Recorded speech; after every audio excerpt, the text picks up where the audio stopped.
Now, verse 27, so the servants of the householder came and said unto him, Sir, didst not thou sow good seed in thy field?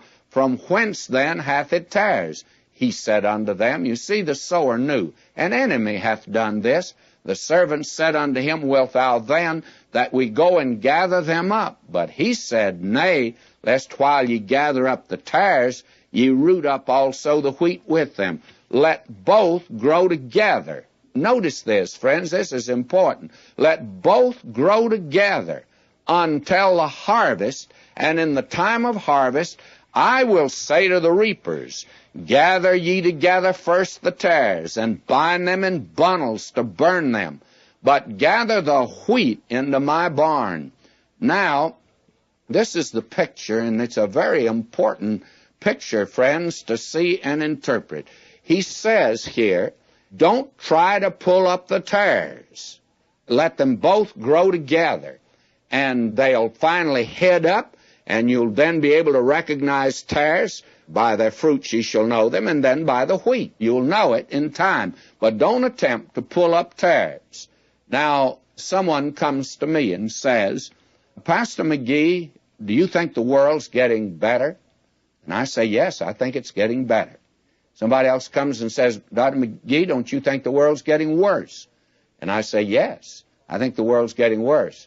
And somebody that's standing there that's heard me say both says, what are you trying to do, ride the fence, trying to please everybody? That's very much unlike you, right?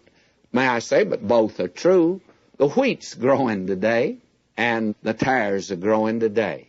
The world's getting better. The wheat's growing, heading up.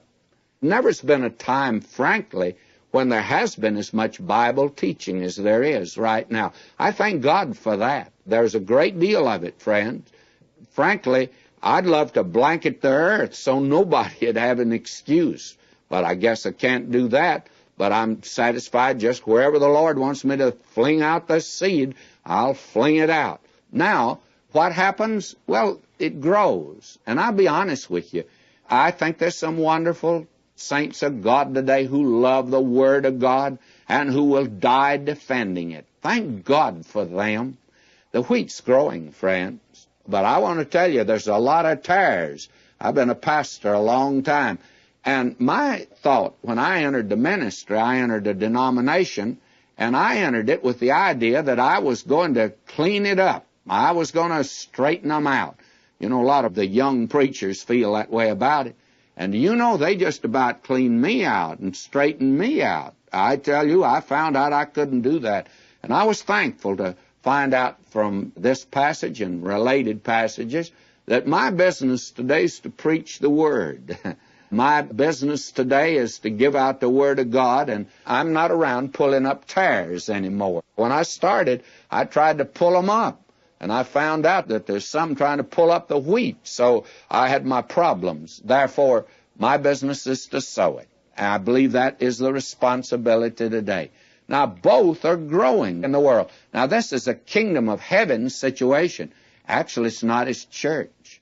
You say, well, it's in the organized church, yes, but the organized church is not His church. His church is that invisible number, and when I say invisible, I mean they're not confined to an organization. I actually don't like that term, invisible church, because I find out a lot of the saints understand by that they're to be invisible Sunday night, and they're invisible at the midweek service. In fact, they're invisible a whole lot of times. But the true believers, irrespective of any denomination, those that have trusted Christ and are resting in Him and love His Word, I think that's the real test. Therefore, this is a kingdom of heaven condition, and both are growing together today, aren't they? Don't be disturbed. He's the one that's going to put in the sickle. He's the one that's going to separate tares and wheat. I'm thankful that's not my job, because I wouldn't know, and I'm afraid I would pull up